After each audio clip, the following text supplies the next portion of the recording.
was just like, wow, like I'm actually hurting myself. Like this is a moment of self-sabotage. I was self-sabotaging myself. I knew what I had to do to get better and I refused to do it because subconsciously I believed that I deserved to suffer. It was either God abandoned me or it was either I was so disappointed in myself that I wasn't seeking God out the way that I should. I don't look like what I've been through, and some days I barely survive what's going on in my mind. I live with bipolar disorder and borderline personality disorder, and I also love Jesus. And for a long time, I couldn't see a world where those two things coincided. I used to believe that if my faith was strong enough that my symptoms would disappear. I used to believe that the emotions that I felt were punishment of consequences for my past sins, for straying from the paths of the Lord, and that if I just prayed hard enough and did everything right, that the symptoms would go away. And that led me to a vicious cycle of always feeling broken, guilty, abandoned by God every time those symptoms didn't go away. And I'm here to share that what I've learned through this process is that God didn't promise to remove my mental illness, but He promised to walk me through it. And as God walked with me in this walk, He opened my eyes to see that I had been provided so many tools, and I'm going to share them with you because they have helped me so much in so many ways. The number one tool that has been a gift of God, without being cliche, is therapy. Therapy has been one of the most spiritual things in my life, even though it's clinical. I've learned my triggers, my patterns. I've been able to access memories of trauma that my brain had blocked out, and I was able to understand myself, why I felt so intense about certain things, because sometimes it's not just mental illness acting, but it's your brain reacting to trauma, and you need to understand the difference. You need to heal those aspects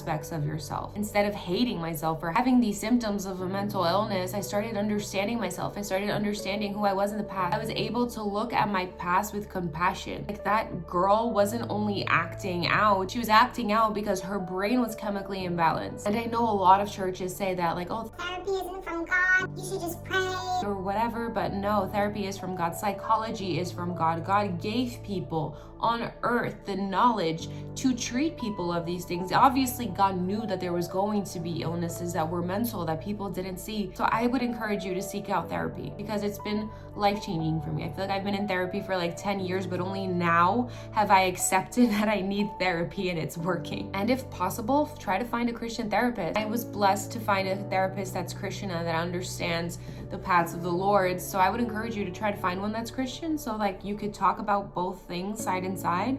But if not, therapy is therapy. The second thing, this was such a struggle for me for a decade, for 10 years, but I now take medication. I was so reluctant to taking medication because I didn't want to depend on a pill to be happy, because I didn't want to find healing in a pill and be dependent because God was going to heal me and all this. And am I wrong to think that God is going to heal me? No, because He can heal me. He can make my whole life a testimony if He wants to. But then I stopped to think about, what if I had a physical illness? I would take that medication, wouldn't I? If I was sick, I would take a medication to make me feel better physically, so why am I not doing it for myself mentally? Medication doesn't replace your faith, it doesn't replace God, but it helps my brain be stable enough to experience Him in new ways. And something that pushed me to take medication is, I remember once my psychologist encouraged me just to have a first visit with a psychiatrist, and I did, and she was Christian, thankfully. But she said something that stuck with me. She's like, Nicole, like, you don't want to take medication? Fine. It's like, but you're hurting your brain. Every time you go through those high intensity of emotions and those pits of depression and despair, you're hurting your brain slowly. And it's gonna get to the point where your brain is gonna actually start deteriorating neurons. It's just like, wow, like I'm actually hurting myself. Like, this is a moment of self-sabotage.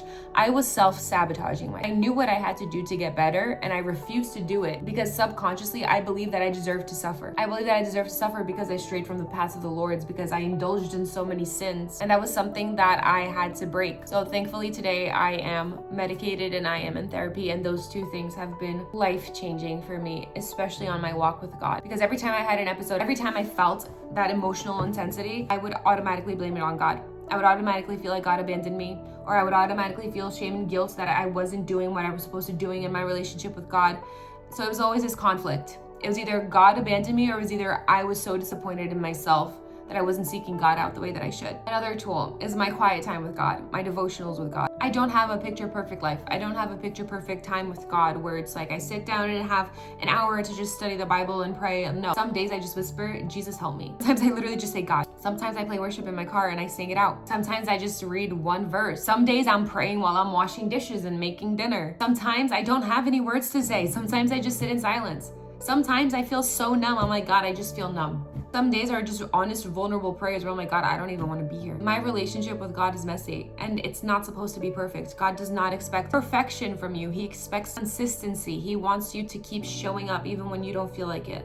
Another thing I had to do is stop isolating. One thing that comes with my diagnosis is isolation. I isolate when I feel overwhelmed. I don't want to talk to anybody. I don't want to see anybody. Like, don't text me. Like, I will take 3 to 5 business days to answer you. Isolation makes everything worse. In the moment, it feels good because I feel like I'm protecting myself, but it's just isolating me. And I've had to learn how to let people in. I've had to learn how to not let everybody in, have some spiritual discernment, but I have learned how to allow myself to experience healthy relationships, because growing up, I only had unhealthy and toxic relationships and fake friendships and betrayals. I've had to learn how to put my guards down. And once I did that, and I'm still doing it, but I've noticed that recently allowing certain people into my life like has actually given me amazing experiences. And I'm just like, wow, like this is what I've been missing out on from isolating for so many years. Every time that I've done that, I'm reminded that God speaks through people. God speaks through people. You don't need to be in a church to be spoken to, but God can use people in your daily life. God can use people that you talk to every day. Your husband, your wife, your friends, people that you're in communication with every day. God can use those people to speak to you. Don't try to close doors that God placed there to be open. If you're watching this and you have a mental health diagnosis like me, you are not too much for God. You are not broken beyond repair. God did not forget about you. He did not abandon you. He did not punish you with this illness. You are not less holy. You are not failing at your faith. You are loved exactly where you are.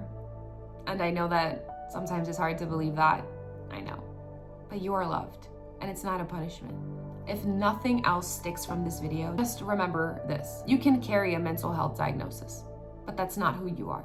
It's not your identity. Your identity is a child of God, and you are deeply loved by Him. So loved by Him. You know how we end around here, y'all. Jesus loves you, and I do too.